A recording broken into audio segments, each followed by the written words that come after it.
आपण मानक स्वागत। ए जो रास्ताटी देखुंट यह हूँ कोरापुट जिला जयपुर घाटी रास्ता, जहाँकि ओडिशा राज्य रे अवस्थित।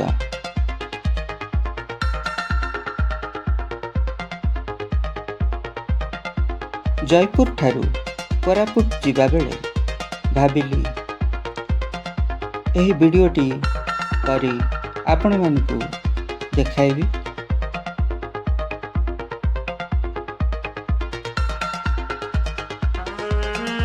पाखापाखि प्रायतः 7 मिनिट समय लगी थाए एही रास्ता को पार करबा पई।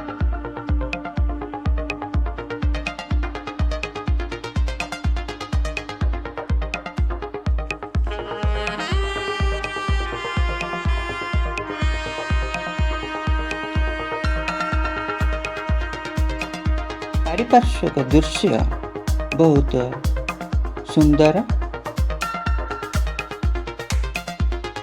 सबुज बनानी घेरा एही रास्ता चतुर्पार्श्व रे घंचा जंगल रही।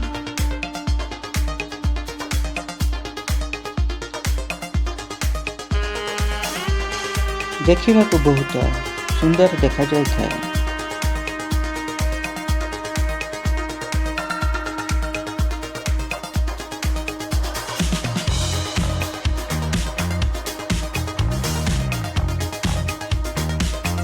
गाड़ी गुड़िक गला बेले ये जो मंदिर टी देखिले से नड़िया खटाई जाइथांती, जहाद्वारा कि सेमानकर विश्वास ये घाटी रे कौन सी दुर्घटना हेब नहीं।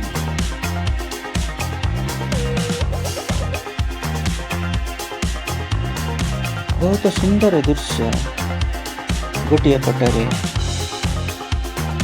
पहाड़, अन्य पटरे सहर।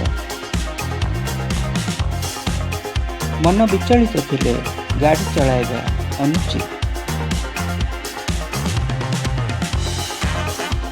कहीं ना यही 6.5 किलोमीटर विशिष्ट ये घाटी रास्ता बहुत विपदपूर्ण।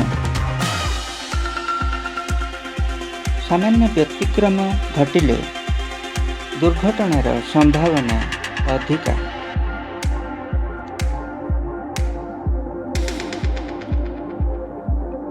यही रास्तार गोटे पटे पहाड़ और अन्य पटे तलकू खसीजार भय रही थाए।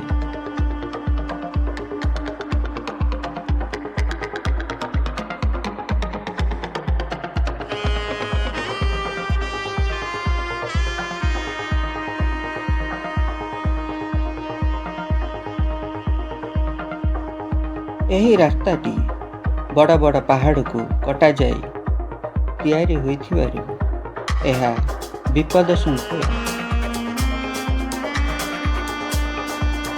यही घाटीर पाददेशरे जयपुर घाटी रो पाददेशरे जयपुर शहर अवस्थित थिबा बेले पहाड़ सेपटे कोरापुट शहर। यही दुई शहर मध्यरे यही जयपुर घाटी टी रही।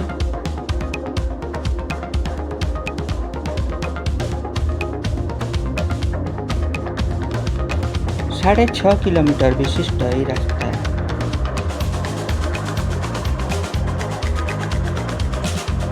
बहुत उषार नथिबारु गाड़ी गुड़िक देखी चाहि चलाइबा उचित।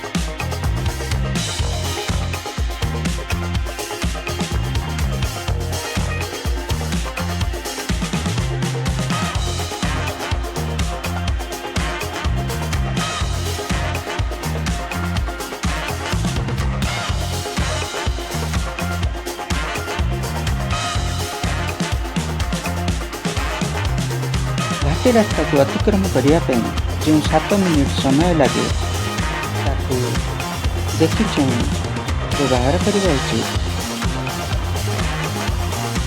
मन को संतुलित रखी ଏହି ରାସ୍ତାରେ ଗତି କରିବା ଉଚିତ। ଅଙ୍କା ବଙ୍କା ଏହି ରାସ୍ତା ସମସ୍ତଙ୍କୁ ବିଚଳିତ ବି କରିଦେଇପାରେ।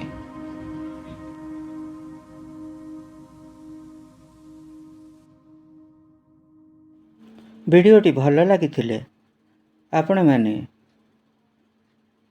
ମୋ ଚ୍ୟାନେଲକୁ ସବସ୍କ୍ରାଇବ୍ କରିନିଅନ୍ତୁ, ଯାହାଦ୍ୱାରା ନୂଆ ନୂଆ ଭିଡ଼ିଓ ଅପଲୋଡ଼ କରିବା ପରେ ଆପଣମାନଙ୍କୁ ୟୁଟ୍ୟୁବ୍ ମାଧ୍ୟମରେ ନୋଟିଫିକେସନ୍ ମାଧ୍ୟମରେ ଜଣାଯିବ।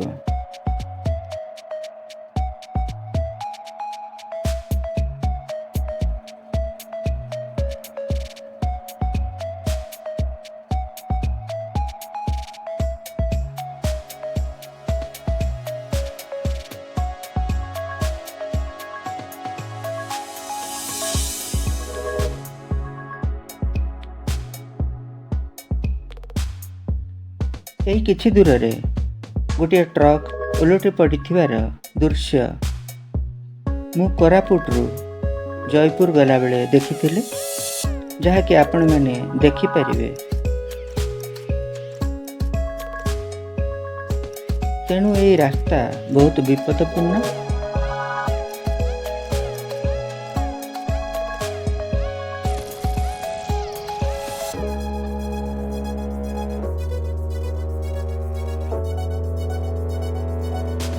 ବର୍ତ୍ତମାନ এই ଘାଟି ରାସ୍ତା ଶେଷ ହୋଇଯାଇଛି। ବହୁତ ବହୁତ ଧନ୍ୟବାଦ ଭିଡ଼ିଓଟିକୁ ଶେଷ ପର୍ଯ୍ୟନ୍ତ ଦେଖିଥିବାରୁ। ଧନ୍ୟବାଦ। Please subscribe my channel.